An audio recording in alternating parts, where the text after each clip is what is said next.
تو من و نادر با هم کشیدیم. بانک داخل پاساژ بود، 2 تا در داشت، خیلی راحت بود. یه مامورم بیشتر نداشت. بانک خیلی کوچیکی بود، راحت میتونستیم مهارش کنیم. 2 تا ماشین، یه بنز و پرادو دزدیدیم، مسلحانه زورگیری کردیم. قرار شد من راننده باشم. راحت مامورا خلوصلا کردیم، بعد وارد بانک شدیم و کارمون رو شروع کردیم. منتظر بودم که با بیستیم بهم اعلام کنن که کی باید آماده باشیم که همه بچه‌ها بیان سوار شن و بریم. مامورایی که خلوصلا کردیم حامد گذاشتیم بغلش وایس مواظب باشه جلو در. بعد آجور که صدا در اومد دیدم که ماموره داره به حامد حمله میکنه. با تیر زدمش. فکر کردم مرده، نگو که با بیستیم به مرکز خبر داد. اولین صدای گلوله که اومد همه مردم ریختن دور و برمون.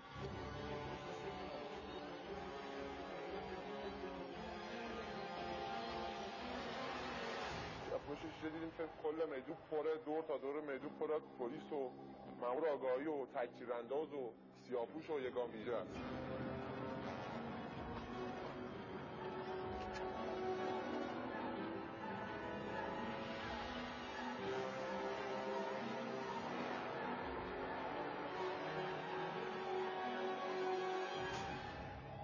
همینطور که ما منتظر بودیم یهو نادر با بیستیم بهم گفت که مامور مثل این که همه مامورا رو خبر کرد و اینا هم با تیر زده بودن مامور بانکو.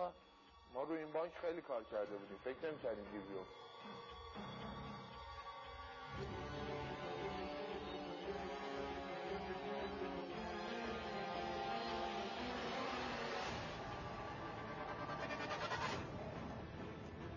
اولین صدای گلوله که اومد همه مردم ریختن دور و برمون.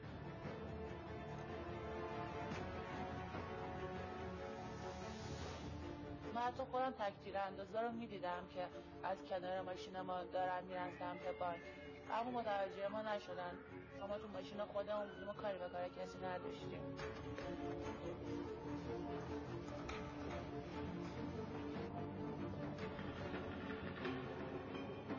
کلا خیلی شلوغ شد، اصلا قدرت تصمیم گیری نداشتیم.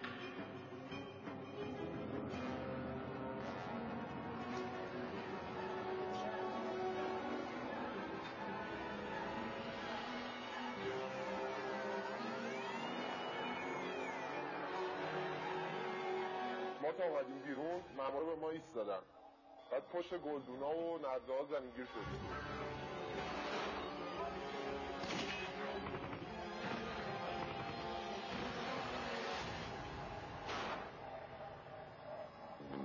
دو تا بچه هم که تیر خورده بودن، مجبور بودیم که درگیر کنیم.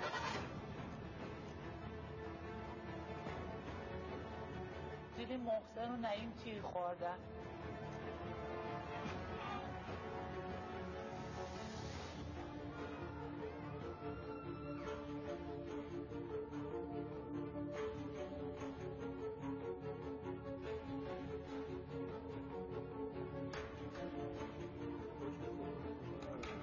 چطوری میتونستیم فرار کنیم؟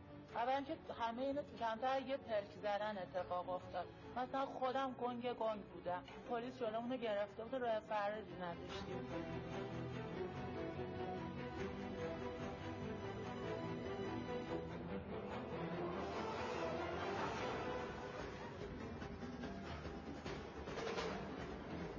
ترسیده بودیم دیگه، یا باید کشته میشدیم یا باید زنده میمونیم یا فرار میکردیم.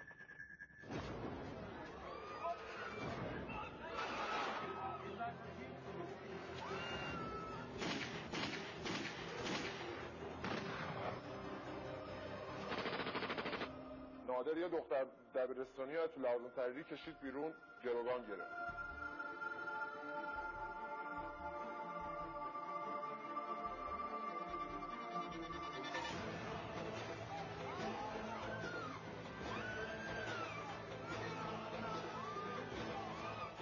نادر که اون دختر محصله رو گروگان گرفت، 2 تا لغت که بهش زد مامور عقب کشیدم.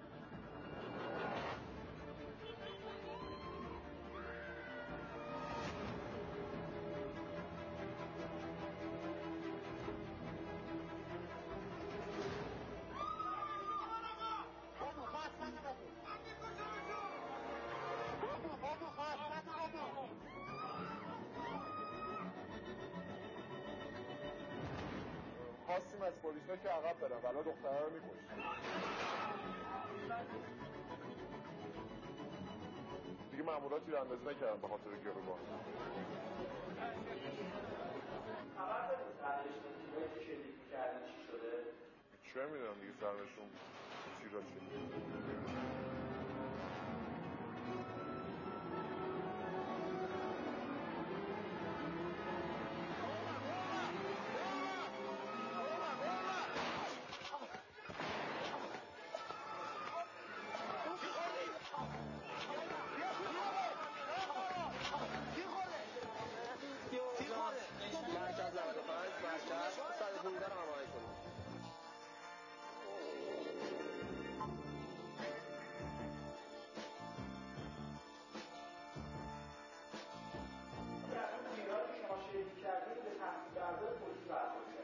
تصویربردار اونجا چیکار می‌کرده؟ من هر کی رو می‌دیدم به طرف ما یه چیزی نشونه گرفته بود. من نمی‌دونستم کدوم مأموره، کدوم تصویربرداره. تو اون وضعیت ما هر کی و هر چیزی دیدیم به طرف ما یه چیزی نشونه گرفته بود. حالا من نمی‌دونم اون دوربینه یا اصلا. وضعیت بدی گیر کرده بودیم. یا باید فرار می‌کردیم یا باید کشته می‌شدیم. یکی رو گروگان گرفته بودیم. یکی هم که کشته بودیم، یکی هم که داشت می‌مرد. ماشین راننده‌هاش توی کوچه بغلی وایساده بودن. بعد ما هم که با بیستیم در ارتباط بودیم باشون. قرار شد هر موقع ما بهشون بگیم بیان جلو در. مامورا اونها رو ندیده بودن، لو نرفته بودن. مامورا که متوجه شما نشدن. پس شما چرا فرار نکردید هم اول؟ خب چطوری میتونستیم فرار کنیم؟ مثلا خودم گنگ بودم. کلا خیلی شلوغ شد. اصلا قدرت تصمیم گیری نداشتیم. مسئولشون هم که موافقت کرد ما بریم.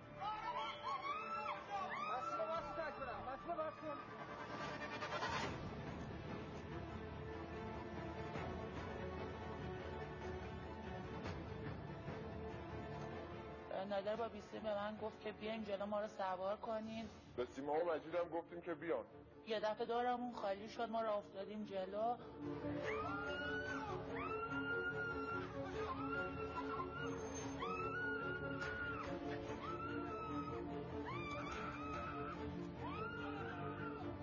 نادر با گروگانه سوار ماشین من شد. نه این تیر خورده بود، من کشوندمش رو سوار بنز کردم و بنز رفتیم. تیراندازی هم نشد، اونا هم راه رو باز کردن، ما هم سوار شدیم رفتیم.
ما که راه افتادیم کلا دیگه کسی پشت سرمون نبود، خیلی جلو افتاده بودیم.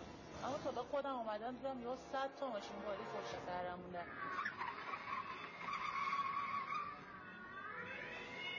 نادر هول شده بود و شلیک میکرد. دخترم انقدر جیغ میزد که رفته بود تو مخم، اعصابم به هم ریخته بود. نادر هم ماشین تا کمر هم ماشین رفته بود بیرون و تیراندازی میکرد. حتی یکی دو بار میخواد دختره رو بکشه با تیر، من نذاشتم.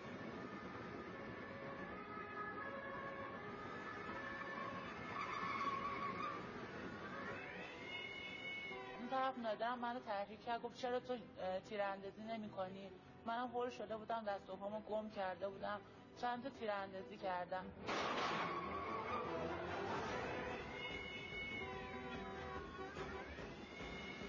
از هم جدا شدیم. چون اون برادر گروگان بود، ما گروگان نداشتیم. مامورا تا دیدم ما جدا شدیم به ما تیراندازی کردن.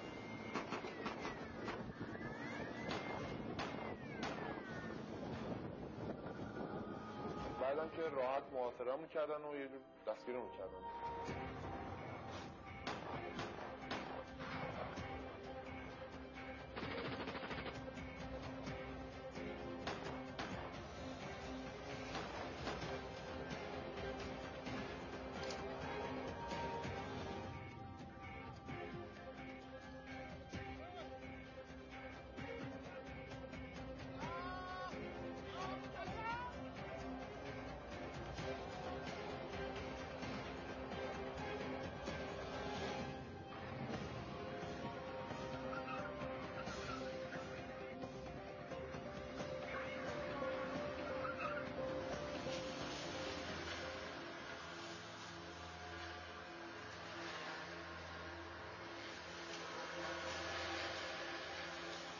جلوتر که رفتیم چند متر جلوتر از خودمون یهو دیدم یه 300 تا مأمور جلومون رو بسته. من دیگه راه فراری نداشتم، به خاطر این ماشین کشیدم تو خاکی.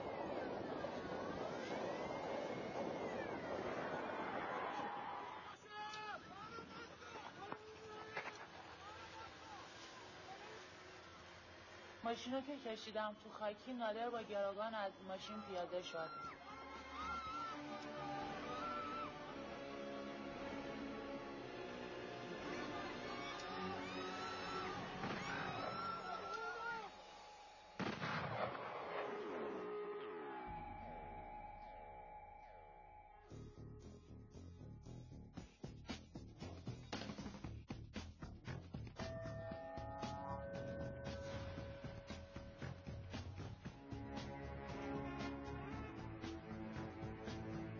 توی چشم به هم زدن یه تک‌تیرانداز از بالای ماشین درست ندیدم، ولی احساس میکنم که چند سانتی نادر با گروگانش حتما فاصله پیدا کردن.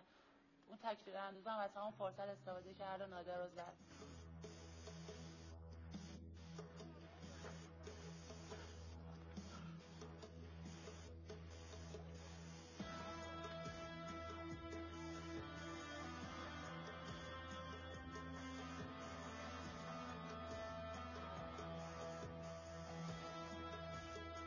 بعد مامورا ریختن سمت من و منم ماشین کشوندم بیرون.